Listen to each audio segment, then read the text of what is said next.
Welcome to Power of Piggy! Piggy power, if you please. Previous episodes, we've done a 306, 10 reasons, 5 times 2, reasons you should buy a 306, and 10 reasons you shouldn't buy a 306. But now, we appear to be in a 206. So, this episode, 10 reasons you should buy a 206. I know. 10 reasons? Don't worry. I did a poll. A few people messaged, told me what was so. I've translated. Number 1 reason to buy a 206 is practical. It's small on the outside, but great and big on the inside. That might seem a contradiction in terms and conditions, but it's not. It is quite small on the outside, fits in little spaces.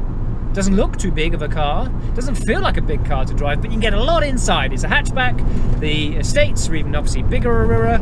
And apart from the CC, well, let's not talk about the chicken coop.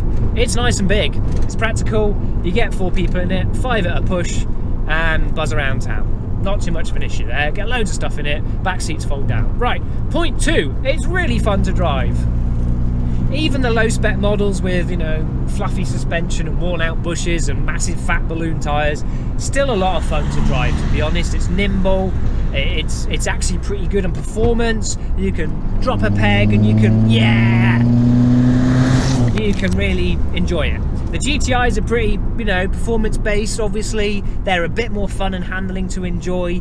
And the 2-litre HDI, which I'm driving today, I think that's probably the best all-rounder. You can remap them to 160 horsepower with some basic little mods. That's a lot of fun, a lot of torque in a little car. Pretty lightweight as modern cars go. Point 3, third reason, thrice reason to buy a 206 is that they're cheap to fix. I.e., if something does go wrong, the parts are really cheap. Loads of people are selling second-hand parts too, which is quite handy. And even brand new parts, the general stuff like tyres, light bulbs and brakes and bits and bobs servicing your engine. They're really cheap now. Handy. Which moves us swiftly and very smoothly on to point 4, which is cheap to run. So to insure one for the average driver, to tax them, really cheap.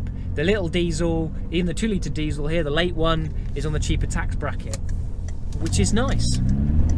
And insurance, usually pretty cheap. MOT is obviously pretty much the same, but they are cheap to run. And as far as economy goes, other than the GTI, petrol, fuel-wise, they're pretty good, because they're a little car, little footprint. The diesels are great. 1.6 HDI, stage 1 remap. I know a chap local, he gets like 60 miles to the gallon. Amazing for 140 horsepower in a little car. Point 5, are they reliable? Everyone says, well, it's a French car, it must be unreliable. No, it is not.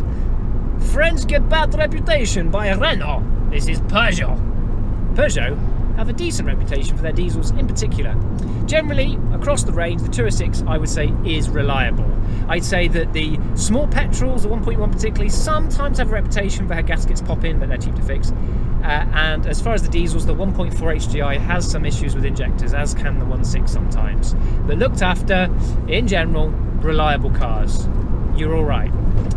Point 6 is the community that surrounds the car. That can be useful these days, because if you're looking for help, if you're looking for suggestions on a little fix or parts perhaps, or just a community that you can share your excitement about owning a Peugeot 206, then there's still a forum going, I believe, at the time I recorded this, which is pretty rare in this day and age. And of course there's like 80 billion Facebook groups for different models of 206 in every country, county and town.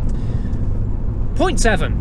So we're already at 7 reasons to buy a 206. Why you're not already looking on eBay, I don't know. But point 7 is they're cheap to buy, which is probably something you might have already realised by looking on eBay or Facebook. In general, they're still pretty cheap to buy. Now, we're at just sort of the tail end of COVID as I record this video, and prices have shot up for second-hand cars, but the 206 doesn't seem to have suffered this same fate. The 306 and the 106, great if you own one and want to sell it, but if you want to buy one, a nice one, really expensive. However, the 206 seems to have missed that bump in prices. So unless you're looking for a mint condition, low mileage GTI 180, you can still get them really cheap. Well, that's great. Point 8, we're at 8 reasons. 8th reason is if you're keen on the spannering and the screwdrivering and the hitting things with hammers, then you'll find the 206 pretty easy to work on. There are a number of jobs on this which are really easy compared to other cars. A clutch can be done in like 2 or 3 hours. Matrix, half an hour. I've got a guide for that. Click on the thingy. Generally working on them pretty easy. The only issue, lower ball joints, but we'll ignore that. Easy to work on. It's a good reason to buy a 206, especially if you want to, work on it, which, in the community you do. Number 9. Now this is something that does plague the 106 Saxo kind of range. It plagues the 205s, the earlier, well, any car, let's be honest. Starting to plague the early 306s and maybe even some late ones. Rust. So a reason to buy a 206 is, in general, they really are quite good. They don't rust. The only issue, we had one once where the only reason I've seen them rust is when there's damage to the sills and water gets in. Other than that, only tiny little specks like within engine bay where water pools. Generally the bodywork, they don't rust. That's a major, major plus. Whatever they did, galvanised it, undersealed it, it worked. I've not really seen them die from rust. And the final reason is tunability, interchangeable parts, modifying. Big community, as already mentioned. I think that was point 7 or 8 or 4B, subsection 22, paragraph 3, was the community and the Facebook groups, which just means there's loads of bits around. This is a 3-door interior from a GTI 140. It bolts into the 5-door. You can bolt the bumpers on the wings on all the other models onto them. You can bolt the wheels on. You can get alloys from different ones. You can get brakes from other models of Peugeot 306, 206, 106. They just bolt on. And tunability, plenty of parts about. Plenty of people that remap them, particularly the diesels, and people that turbocharge them, and all sorts of other things with the petrols.